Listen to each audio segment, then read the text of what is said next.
हरियापुर गांव के एक कोने में रघुवीर लोहार का एक छोटा सा घर था। उस दिन सुबह सवेरे रघुवीर लोहार अपने औजार लेकर काम पर निकल रहा था। कब तक ऐसा चलेगा रघु? हर रोज सुबह कुछ आस लेकर जाते हो और शाम को निराश होकर लौटते हो। क्या तुम्हें नहीं दिखता कि पूरे गांव में सबसे बुरी हालत हमारी है? क्या करूं राधा, तू ही बता। मेरी किस्मत ही फूटी हुई है तो मैं क्या कर सकता हूँ। जब भी हालात सुधरने लगते हैं कुछ न कुछ ऐसा हो जाता है कि फिर से सब कुछ बिगड़ जाता है। अब देख, पहली बार जैसे तैसे कुछ जमा किया तो बीमार पड़ गई, सब खर्च हो गया। फिर रतन के पैर में वो गहरी चोट, पूरा इलाज करवाने में फिर से सब कुछ खत्म हो गया। तभी 10 साल का रतन दौड़ता हुआ आया और उसकी मासूम आंखों में भूख थी पर मन में कुछ कहने की हिम्मत भी। पिताजी, मेरे मन में कई दिनों से अच्छा खाना खाने की इच्छा हो रही है। हमारे घर में दूसरों की तरह पकवान क्यों नहीं बनते? रघुवीर की आंखें नम हो गईं। तू चिंता मत कर बेटा, हमारे दिन भी जरूर बदलेंगे। एक वक्त आएगा जब हम लोग दूसरों से भी अच्छे पकवान बनाएंगे, फिर तेरा जो दिल करेगा वही खाएंगे। लेकिन पिताजी, एक बात बोलूं? जब पड़ोस की ताई अम्मा के घर से पकवानों की खुशबू आती है ना, तो मैं तो खींचा चला जाता हूँ। एक दिन चला भी गया था, लेकिन उन्होंने मुझे देखते ही खाना छुपा लिया और कहा, यहाँ मत आ, भाग जा यहाँ से। तो मैं वापस आ गया। राधा की आंखों से आंसू बहने लगे। उसका दिल जैसे किसी ने मसल कर रख दिया हो। रघुवीर कुछ नहीं बोला, चुपचाप अपने औजार उठाए और लोहार की दुकान की ओर चल पड़ा। रघुवीर की लोहार की दुकान गांव के चौराहे पर थी। उस दिन जैसे ही उसने भट्टी सुलगाई और हथौड़ा उठाया, उसे लगा कि उसके बाजुओं में अब पहले जैसी ताकत नहीं रही। उसके हाथों की चोटें भी जैसे थक चुकी थीं। हे भगवान, और कितनी परीक्षाएं लोगे। आज एक भी ग्राहक नहीं आया और ऊपर से घर की हालत, रत्न की मासूम बातें, सब कुछ तोड़ कर रख देती है। तभी गांव का मुखिया दुकान पर आ पहुंचा। उसके चेहरे पर एक औपचारिक मुस्कान थी। हाँ रघुवीर, क्या हुआ? आज तुम्हारे हाथों में पहले जैसा जोर नहीं दिख रहा। क्या बात है? मन कुछ बोझिल लग रहा है, क्यों? हाँ मुखिया जी, अब आप तो सब जानते हैं, फिर भी पूछते हैं। मेरा परिवार बहुत बड़ी आर्थिक तंगी में है। मेहनत तो बहुत करता हूँ, लेकिन हाथों में किस्मत नहीं है। मुखिया चुप रहा, लेकिन तभी बगल से बाली आ गया। गांव का वो आदमी जिसे दूसरों के दुख में भी मजा आता था। मुखिया जी, मैं तो कहता हूँ कि इस रघुवीर को गांव से निकाल देना चाहिए। उसकी मनहूस छाया धीरे धीरे पूरे गांव में फैल रही है। कहते हैं कुछ लोग ऐसे होते हैं जिन पर काल की छाया होती है और जो पूरे गांव को बर्बाद कर सकते हैं। मुखिया पहले चौंका, फिर हंसने लगा। बाली भी हंसने लगा। अरे बाली, तू भी ना चल, छोड़ इसे, चल यहाँ से। दोनों रघुवीर की हालत पर हंसे और चले गए। रघुवीर वहीं बैठा रहा, आंखें आसमान की ओर उठाए। हे भगवान, क्या मैंने अपनी तकदीर खुद लिखी थी?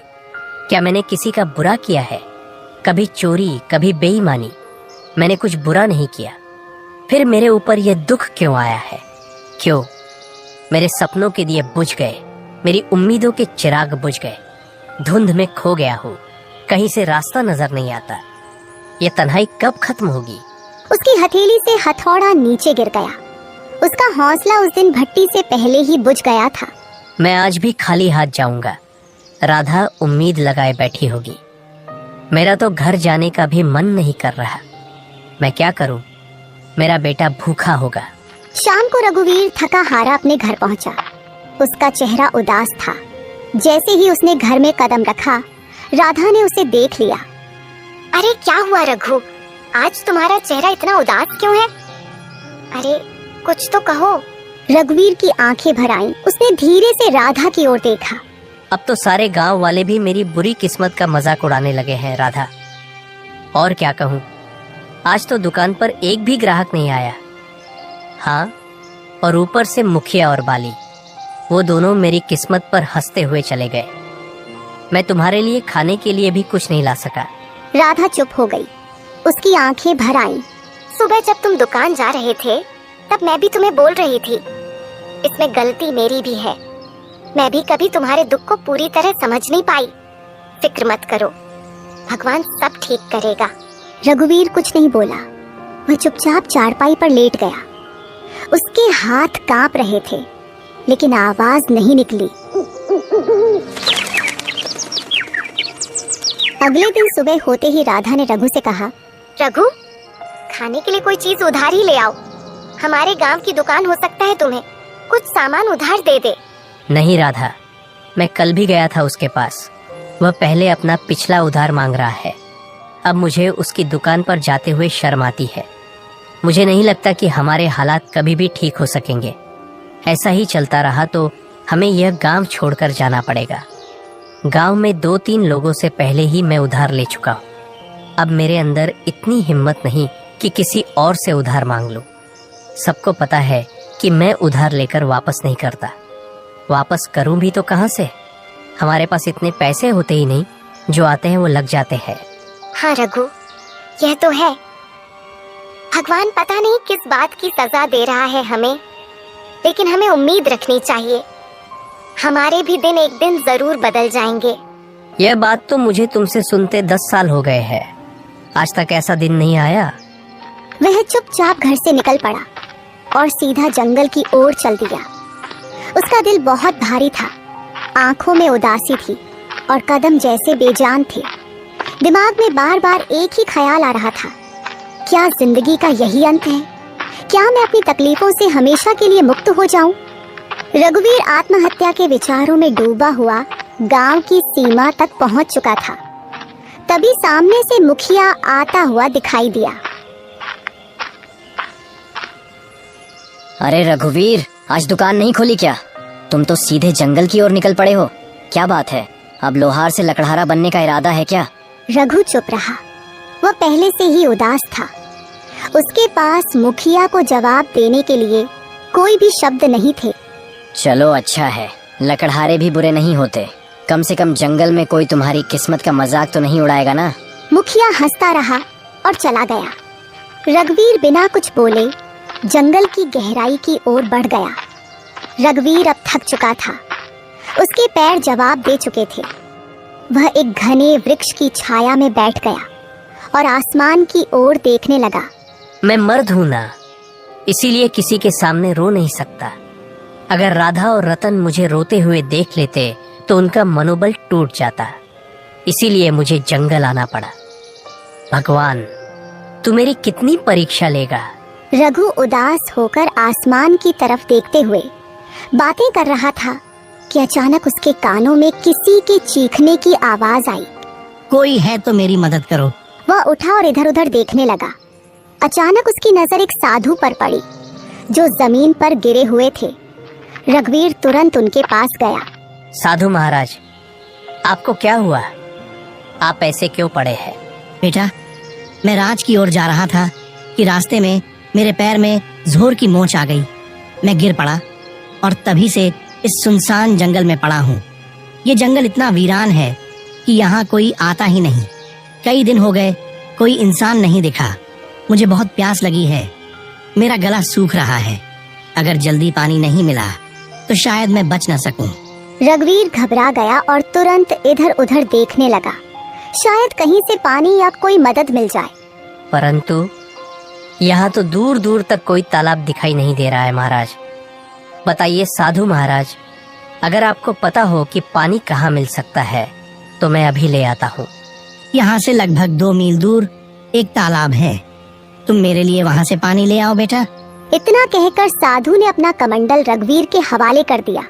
थका हुआ रघुवीर बिना देर किए उस दिशा में चल पड़ा जहाँ उसे अपनी आखिरी उम्मीद नजर आ रही थी।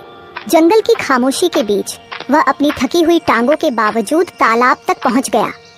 जब उसने कमंडल पानी में डाला, अचानक तालाब से धुआं उठने लगा। धुआं धीरे धीरे एक भयानक औरत की शक्ल लेने लगा। यह दृश्य देखकर रघुवीर के दिल में डर और हैरानी की लहर दौड़ गई। तेरी हिम्मत कैसे हुई उस तालाब का पानी लेने की? क्या तुझे नहीं पता कि उस तालाब से कोई जल नहीं ले सकता? देखो, मुझे सच में नहीं पता था कि ये तालाब तुम्हारा है। मुझे माफ करो, मैंने ऐसा कोई अपमान नहीं किया। मैं एक डायन हूँ अगर तुझे ये जल चाहिए तो मेरी एक पहेली का उत्तर देना होगा।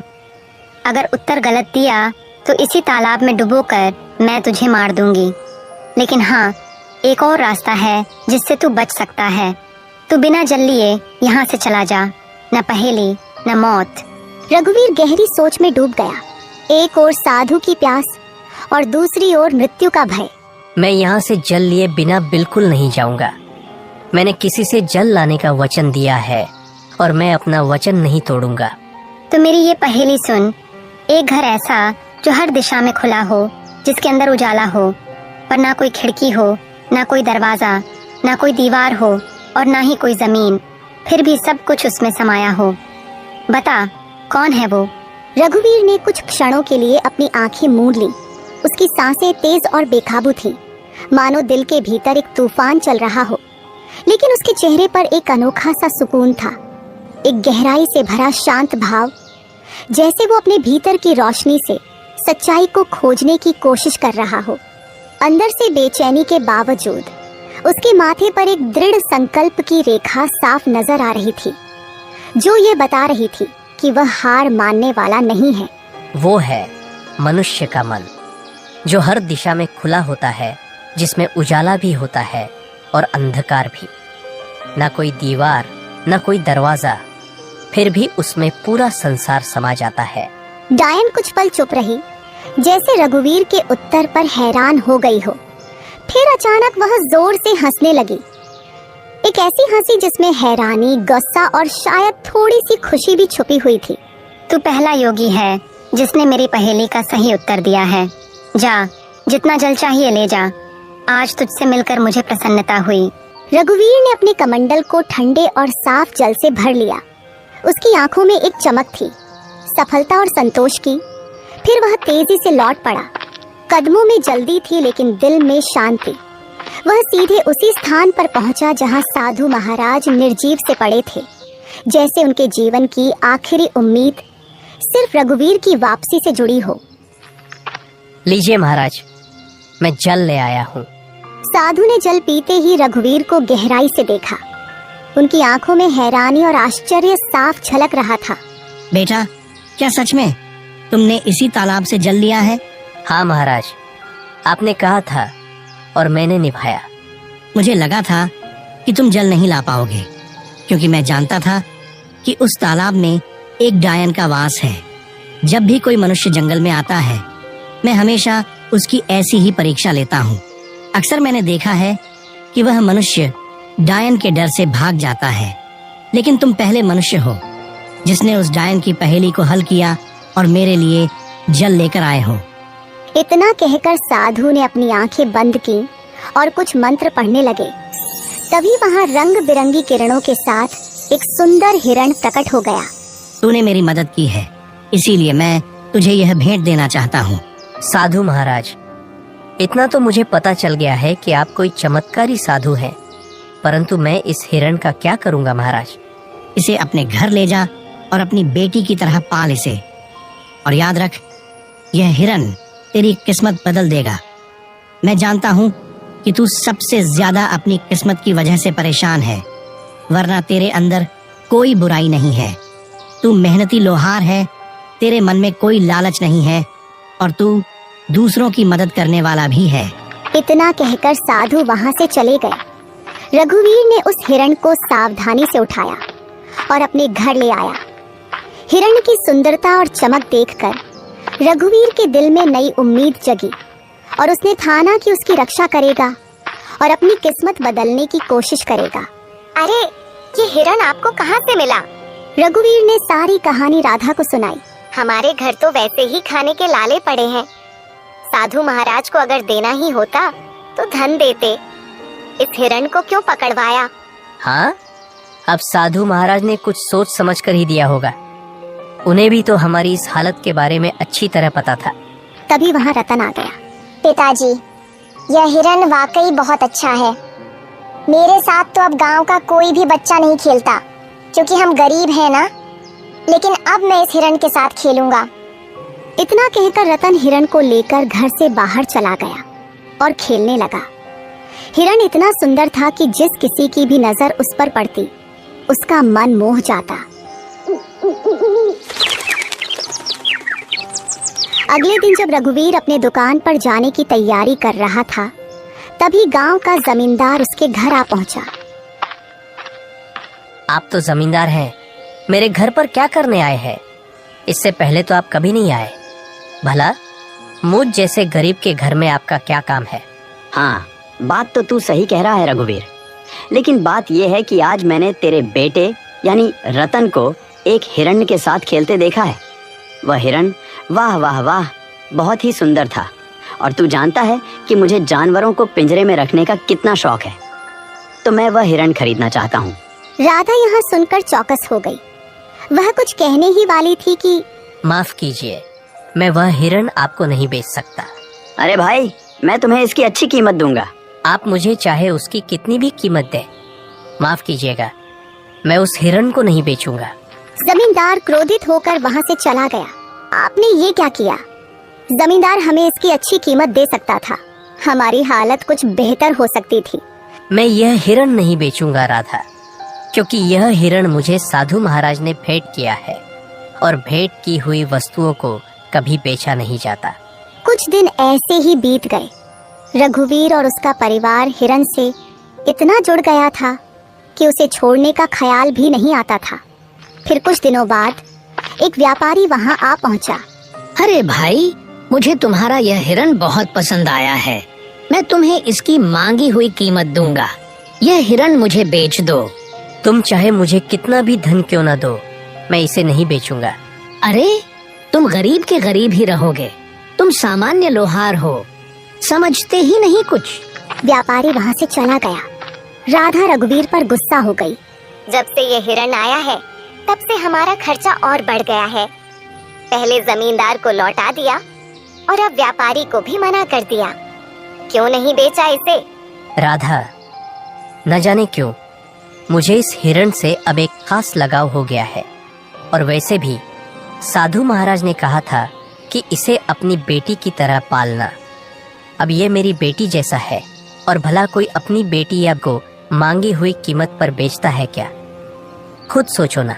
राधा यह सुनकर चुप हो गई और नम आंखों से मुस्कुराने लगी। धीरे धीरे वह हिरण उनके परिवार का हिस्सा बन गया। वहीं किशोनगर के राजमहल में उदासी छाई हुई थी। राजा विक्रम अपनी 20 वर्षीय पुत्री चंद्रलीका को देख रहे थे, जो बेहोशी की स्थिति में थी। उनके बगल में राजगुरु थे। राजगुरु, क्या मेरी पुत्री ठीक हो पाएगी? मैंने राज्य के बड़े बड़े वैद्यों को दिखाया, लेकिन कोई फायदा नहीं हुआ। महाराज, आपकी पुत्री को एक विचित्र बीमारी है। इसका इलाज शंभू है, लेकिन वह अत्यंत दुर्लभ है। तो फिर जल्दी से बताइए ना गुरुजी, इलाज क्या है? ध्यान से सुनिए। एक मायावी हिरण का आंसू और एक गरीब मनुष्य का आंसू, जब ये दोनों एक साथ मिलेंगे तो वे एक दिव्य पुष्प में बदल जाएंगे। उस पुष्प को राजकुमारी के शरीर पर स्पर्श कराना होगा, तभी वे स्वस्थ हो पाएंगी। तो फिर बताइए, वह मायावी हिरण कहाँ मिलेगा? मैं उसे किसी भी कीमत पर ढूंढ लाऊंगा। और गरीब की बात तो कीजिए ही मत। हमारे राज्य में गरीबों की कोई कमी नहीं है। आपने पूरी बात सुनी नहीं महाराज। अगर किसी गरीब को जबरदस्ती रुलाया गया तो वह आंसू व्यर्थ होगा। दोनों को अपने आप दिल से रोना होगा, तभी वह पुष्प प्रकट होगा। तो फिर क्या? तुम्हें पता है राजगुरु की वह हिरण इस समय किसके पास है? हाँ महाराज, मैंने साधना के दौरान यह देखा है। वह मायावी हिरण हरियापुर गांव के एक लोहार के पास है। राजा विक्रम अपने मंत्री जगन्नाथ और 2 सिपाहियों के साथ हरियापुर की ओर रवाना हुए। कुछ ही देर में वे हरियापुर पहुंचे। वहां गांव का मुखिया दौड़ता हुआ आया। हमारे तो भाग्य ही खुल गए। राजा विक्रम पधारे हैं। मुझे तुम्हारी बातें सुनने में कोई दिलचस्पी नहीं है। बस इतना बताओ, क्या इस गांव में कोई लोहार रहता है जिसके पास एक हिरण है? हाँ महाराज, रघुवीर लोहार है। पूरे गांव को पता है कि उसके पास एक हिरण है, और वह हिरण किसी को देता भी नहीं है, क्योंकि वह अत्यंत सुंदर है। मुखिया राजा विक्रम को लेकर रघुवीर के घर की ओर चल पड़ा। मंत्री, 2 सिपाही और स्वयं राजा को देखकर रघुवीर चौंक गया। क्यों? क्या तुम्हारे पास कोई हिरण है? और क्या वह मायावी भी है? प्रणाम महाराज। प्रणाम। हाँ महाराज, मेरे पास एक हिरण है, लेकिन मुझे नहीं पता कि वह मायावी है या साधारण। मेरे लिए तो वह मेरे बेटे जैसा है। वह हिरण तुम्हें कहाँ से मिला? एक साधु महाराज ने मुझे यह हिरण भेंट किया था महाराज। समझ गया, उस साधु ने तुम्हें एक मायावी हिरण दिया है। चलो, मैं उसे खरीदना चाहता हूँ। क्षमा कीजिए महाराज, मैं इसे बेचना नहीं चाहता और बेच भी नहीं सकता। महाराज, यह इतना ही मूर्ख है कि जमींदार ने भी इसे खरीदने की कोशिश की, मगर उसने नहीं बेचा।